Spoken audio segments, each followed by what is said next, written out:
Some of the folks that we've worked with over time, Ted Davis is a local gentleman.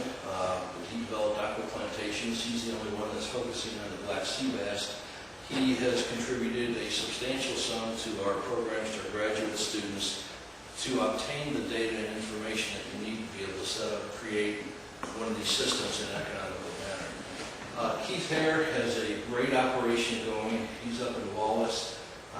Keith is a hog farmer that took some of his buildings that were just kind of sitting there, more or less, and created a very large hatchery for flounder. And I haven't been up there in a while, but I understand he's about ready to open his second building, which would be the grow-out facility. So he has his brood stock, he has his hatchery, and he does everything homemade.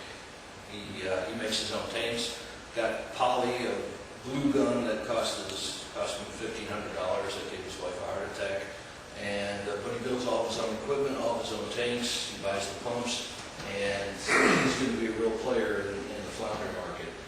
Sean Longfellow at Blue Ocean, that's up at Jacksonville. It's part of the old water treatment facility in Jacksonville that the community is trying to turn into an environmental park. And part of it is we've got some grants, and through UNCW and the lease up there, we have Sean Longfellow on board, who's basically has a demonstration farm, small scale, and he's selling flounder at farmers markets and such. But it shows the potential and the opportunity that you can actually do this in a viable manner. Where are we going?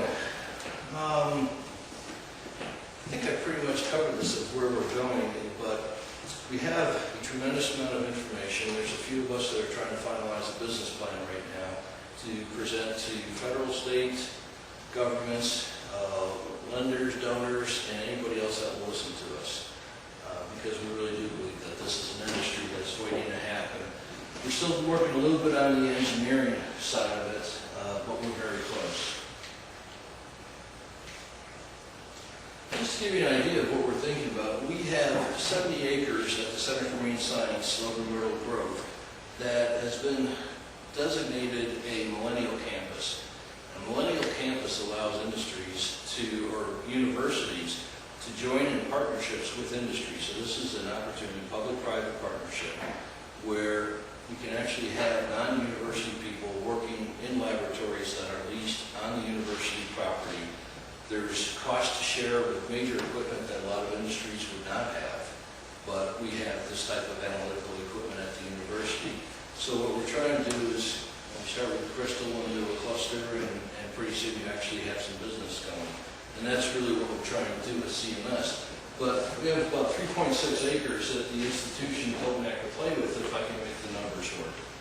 A typical unit would be about 70 by 210 feet.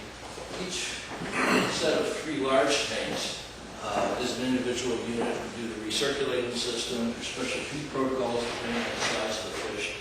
And then the smaller tanks are for the nursery, where we take the hatchlings, they get up to anywhere from 2 to 20 grams, bring them out of the nursery, put them into the hatchery, or bring them out of the hatchery, put them in the nursery.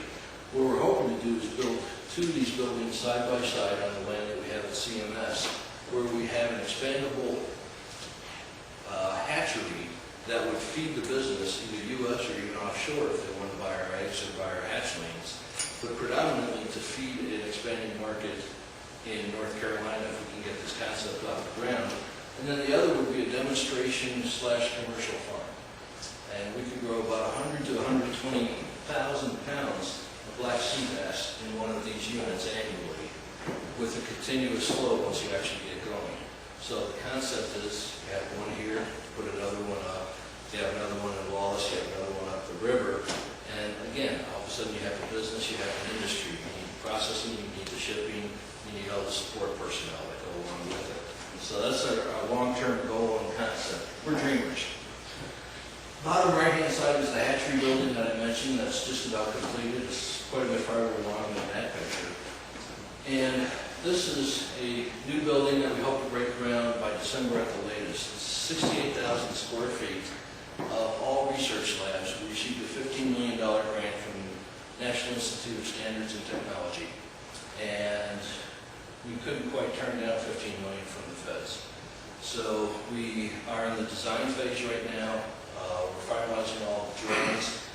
somewhere between September and December break ground, and by December of 2012, we hope to be open. I think where this building comes into what your group is trying to do here is that only 40% of this building will be taken up by MARBIONIC personnel.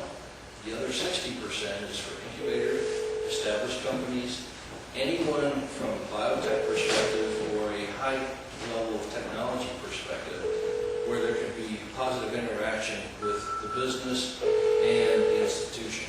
So we are extraordinarily excited about this. We're just starting to develop marketing plans for it, and we hope we can fill it up with a number of industries, homegrown as well as other institutions, for example, GSK. Hopefully we can get them to come down because they are involved to a certain extent in well, they're coming back to natural products, and because that kind of fell out.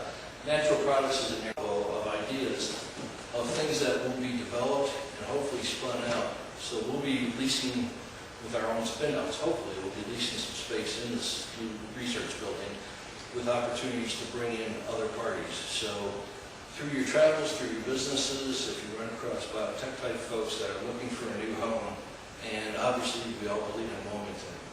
So this is a great place to be and a great place to expand the biotech industry right here in our own backyard.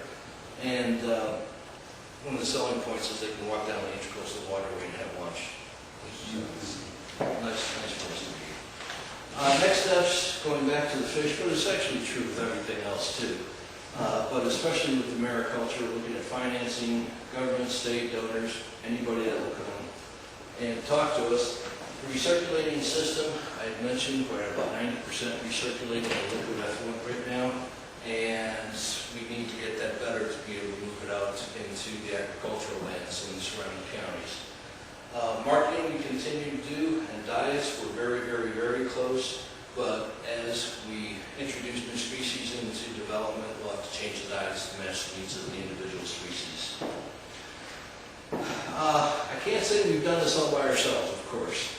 MARBIONIC down at the bottom, but we have a raft of players that have contributed in a multitude of ways in terms of not just dollars, but knowledge and technologies and networking, etc. I did want to mention the MARBIONIC Development Group down here. This is the marketing arm that we formed a year ago this past December. So we actually have an LLC, and before the end of the month, we'll be going live with an e-commerce site where we'll be, for the first time, retailing some of our own products that are using biomedical research as well as testing, for example, seafood for certain microorganisms, or at least metabolites of certain microorganisms that can make the individual that eats it very, very, very sick. So we'll be launching that site. We'll be continuing to add new products as we continue going on. But I think for this group, the real interest is really that we do have potential spin-outs. And if you talk to economic development people, some counties have economic development folks that want the big 100, 200, 300, 500 employees, bring an entire industry here. Others have the mindset of give me 10 with 10 folks and they'll grow. And for each one of those 10, they support another 1.4 in the community. And that's what we're looking at here is with our potential spin-outs is that we'll be starting small, but we're hoping to be able to grow, add jobs, and keep them right here in Hanover County. Any questions, please?